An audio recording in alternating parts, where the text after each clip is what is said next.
خب برنامه رو ادامه میدیم با آقای اوی عزیز و این آهنگی که به تازگی اجرا شده این خیلی جالب بود بخاطر که از گوش و کنار من شنیدم از شوبرت آواکیان همینطور از مهشید عزیز که یک آهنگی رو دارید شما خوندید که یه مقداری به گفته خودمون بوداره یا یه مقداری توش حرف هستش و سوالات زیادی و در رابطه با تصمیم شماست که رأی بدید یا رأی ندید.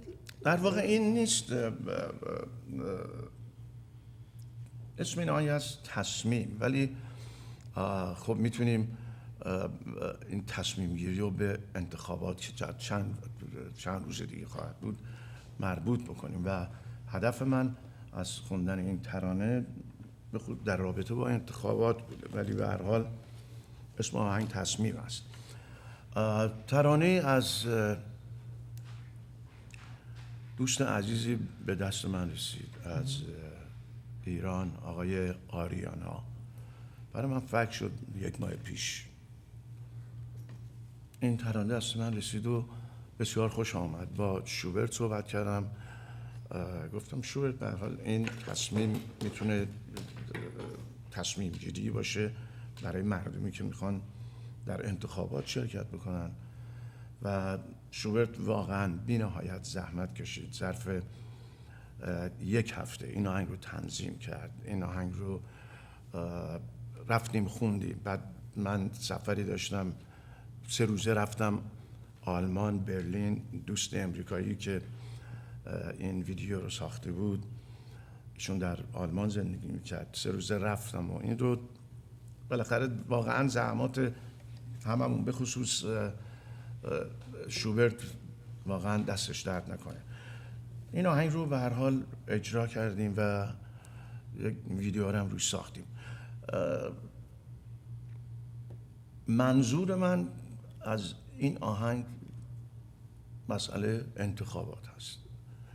ترانه است به هر حال که میتونم بگم اون شاه بیتش یا اونی که تکرار میشه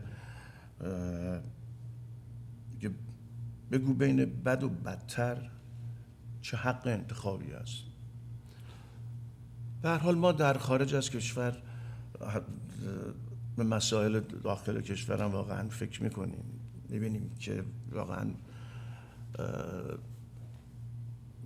چقدر از مردم ما متاسفانه در گرفتاری هستند، در بدبختی هستند، در فلاکت هستند و متاسفانه رژیم جمهوری اسلامی هیچ کاری نمیتونه بکنه.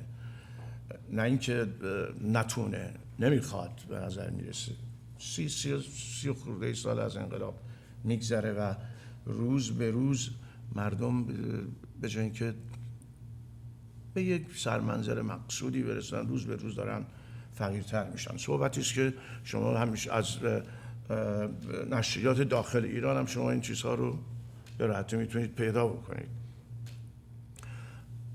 الان هم صحبت از انتخابات هست در تمام ایران، در تلویزیونی که به هر حال خط مشی اجتماعی سیاسی دارن راجع به انتخابات صحبت میکنن و این آهنگ هم نظر من و فکر میکنم من مطمئن هستم شوبرت و ترانه‌سرا آقای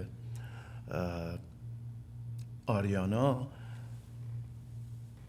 در این فکر ماست راجع به انتخاباتی که در ایران قرار انجام میشه. من هیچ وقت شما باید سیاست مدار میشدی اول از همه اول مصاحبه شما گفتید که آقا هر کی نظر خودشو داره، من همین نظرمه، پس من نمیتونم هیچ با شما بحث کنم. حالا نه میتونیم بحث بکنیم. میخوای ویدیو رو ببینیم بعد بحث کنیم یا نه؟ حتما ما هم این ویدیو رو نگاه میکنیم و بعد یک سوالی پیش میاد. این ویدیو قبل از اینکه باشه شما مصاحبه‌ای کردید در وایس اف امریکا. بله.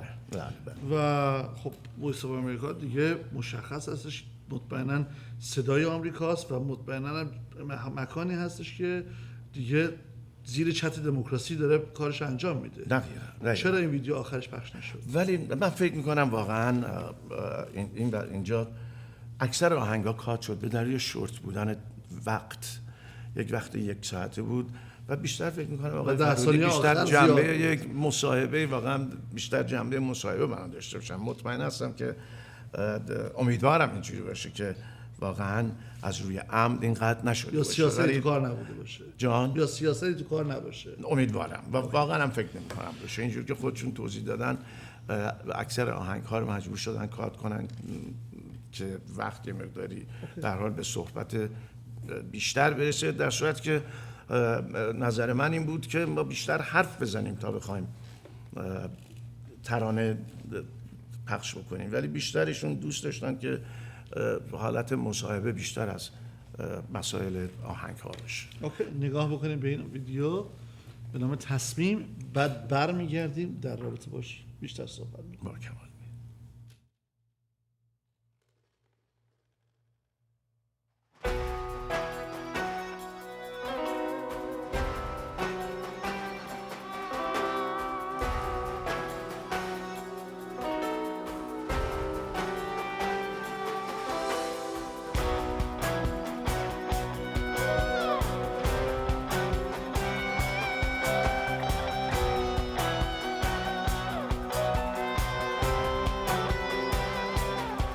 از این تصمیم میترسم، در افکارم غم نام است، دلم در کاغذی مرموز در این صندوق پنهان است. از این تصمیم میترسم که مار از آستین روید و دست معرکه گیری کلید جعبه رو جوید. از آزادی اگر گفتن بدان دریا سرابی هست، بگو بین بد و بدتر چه حق انتخابی هست. از آزادی اگر گفتن بدان دریا سرابی هست، بگو بین بد و بدتر چه حق انتخابی هست.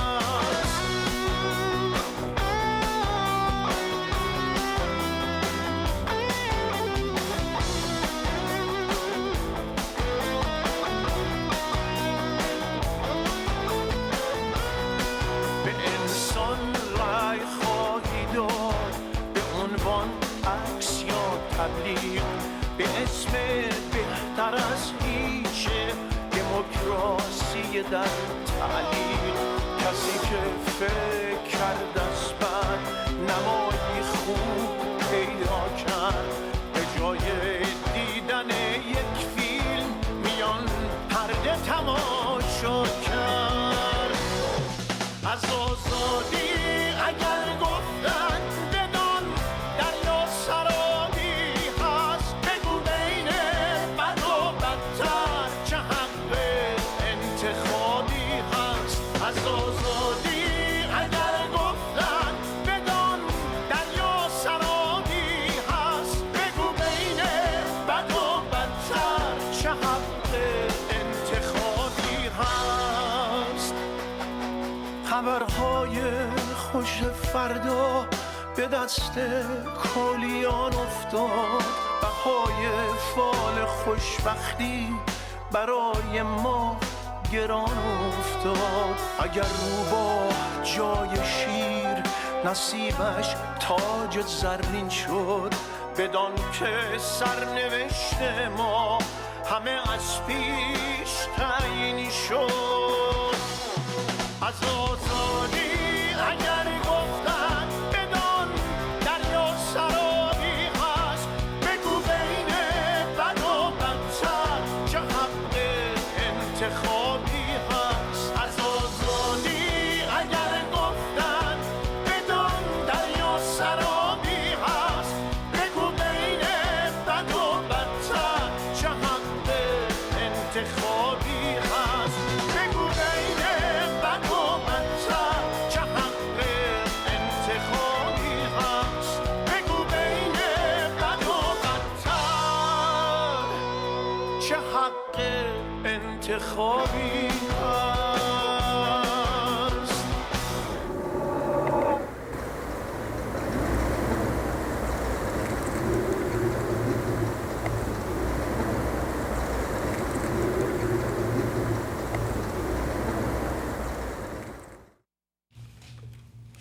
اوکی بله.